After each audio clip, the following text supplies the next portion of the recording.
Hi, thanks for joining us. I'm Jonathan Silver. I'm a reporter here at the Austin American-Statesman. I'm here with Asher Price. We are reporters. We're covering the Capitol, and we're wanting to just have a quick, brief discussion about what's happening at the legislative session. Asher, do you want to jump in, talk about kind of what you do?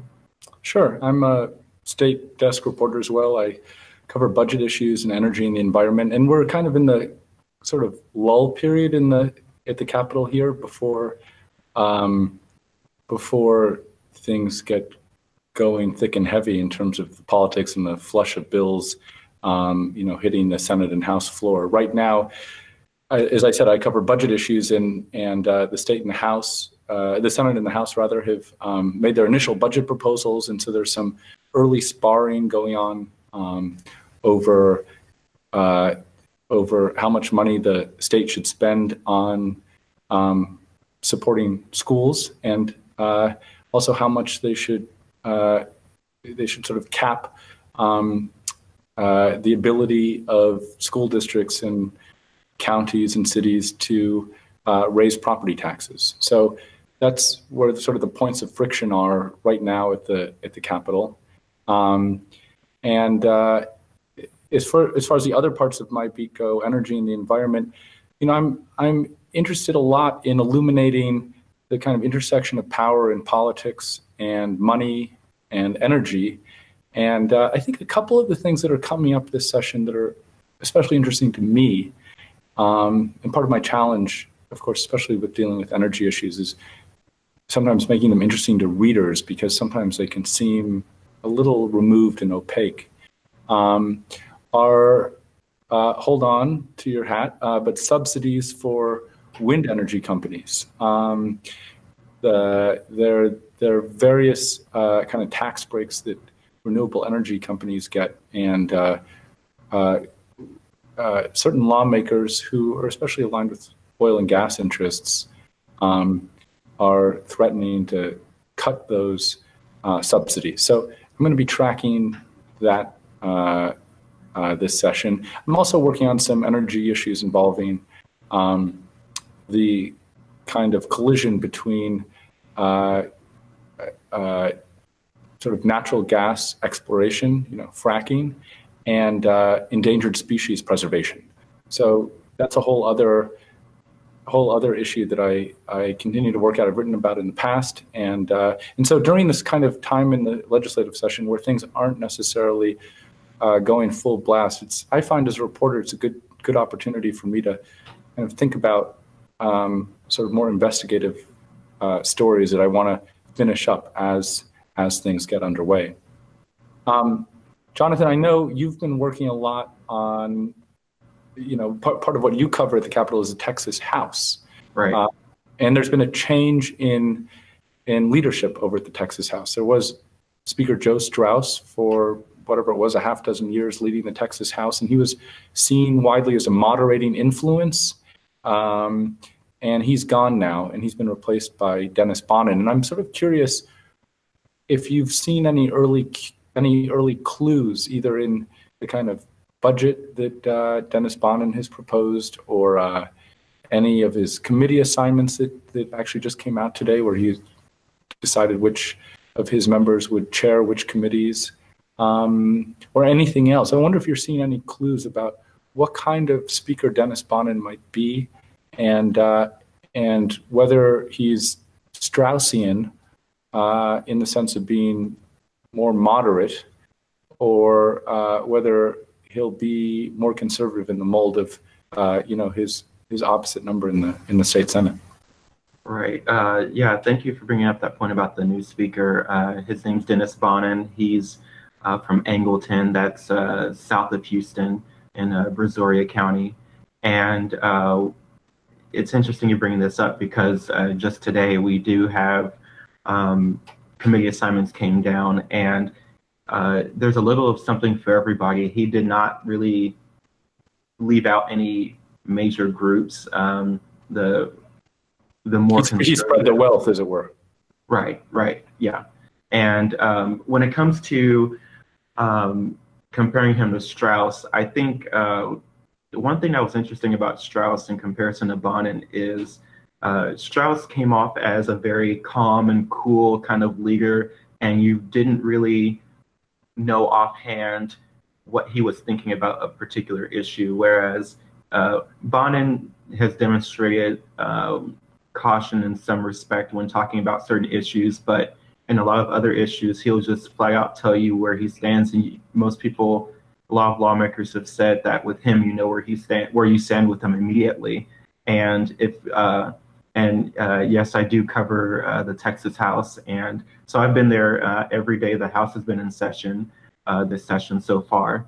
And one thing that's really notable about him, one thing I noticed is he's very transparent about a resolution, like just a resolution that's a memorial resolution, or if it's about certain House rules or procedures. And he will very quickly and easily break down, like he'll say, I want everyone to listen to me so they'll know that we're trying to take these days off because we have to do this, and don't worry, these assignments are coming. Or, you know, he's very particular about that kind of stuff, about wanting to be open and making sure everyone knows what's going on as far as he can allow that kind of business to happen in the House. We'll see if he sustains that through the session. It's kind of easy to do that sort of thing, a lot easier to do that sort of thing now, I would think, than in April when, you know, tensions rise and so on. Right. Are there things, sorry, I didn't mean to interrupt you. No, go ahead. Are there things that special things that you're especially excited about that you're working on related to your coverage, either in Texas House or in some other area of your coverage in state politics? Yeah, and I should have brought this up earlier. In addition to the House, I also cover immigration, transportation, and I think I might also be covering some ethics, and I'm also following sexual harassment and like the census kind of stuff. And we're all covering a lot more than we used to on a per reporter basis. Yeah. I think what's interesting right now with immigration is, you know, because we are a border state, there's a lot of conversation that's already begun now about ways to circumvent the Trump administration or to push back on anecdotes or the way life along the border in those communities have been characterized, and how what they say mischaracterizations have been nationalized. There's also an effort to undo parts of Senate Bill 4 from the 2017 session, and that bill basically made it harder for local governments to adopt policies or procedures that help people who are residents or living in Texas who are in the country illegally. And so that's something I'm very interested in, and how a bigger group of Democrats would try to make that more of a reality. Mm-hmm. That's interesting. Let me ask you about one other thing here. You know, I know you wrote closely about the efforts to remove this plaque that was at the Texas Capitol. This is a plaque that, I mean, you can articulate better than I can, but that made certain claims about the bases for the Civil War. And I know, you know, what was it, the State Preservation Board, or just voted to get rid of it. It's got rid of. What I'm curious about is where this thing is now. I feel like there's like a, you know, Harry Potter in the Chamber of Confederate Secrets.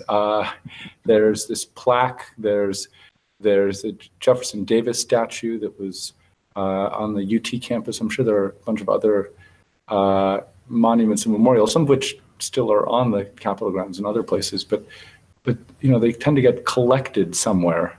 They don't necessarily get melted down. They get put in storage. I wonder, do you have any insight into where that plaque is now and what's going to happen to it? The short answer is no. I believe the plaque, though, it was taken down I guess the preservation board met on January 11th. Correct me if I'm wrong. If you can memorize Yeah, the but that was calendar that way. that was the governor and the lieutenant governor and the speaker and one or two other people, right?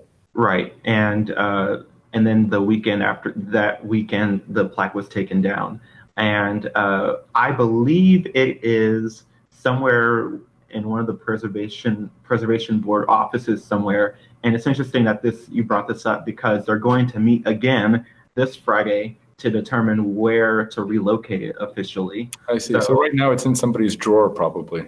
Right, I think it's sitting on some very nice cottony or leather thing where it's just being covered in, as it awaits its next destination. Maybe it's forever home. And in a nutshell, again, what was the claim of the plaque? So the plaque is called Children of the Confederacy's Creed, and the Children of the Confederacy was a group of, I think they still exist. It's not the same membership. You have to be a child to be a member, but it's like minors who are, I guess, connected to the Confederacy in some way, and they're like a minor subsidiary group of the United Daughters of the Confederacy. And so they created this. They had this plaque made, and they made it as a gift to the state to be placed in the Capitol. And the plaque honors the Confederacy, and then it goes one step that some have said is too far by saying it goes on to say that the Civil War was not a war to sustain slavery. And I think that's been the issue that most people have taken with it. Right. I think we probably have to wrap it up at that. My name again is Asher Price. My Twitter handle is @AsherPrice, and I'm a state desk reporter for the Austin American-Statesman. And I'm Johnathan Silver. My handle is my first name and last name all together, JOHNATHAN, Silver, SILVER. And please check our stuff out online at statesman.com for more stories like this and others.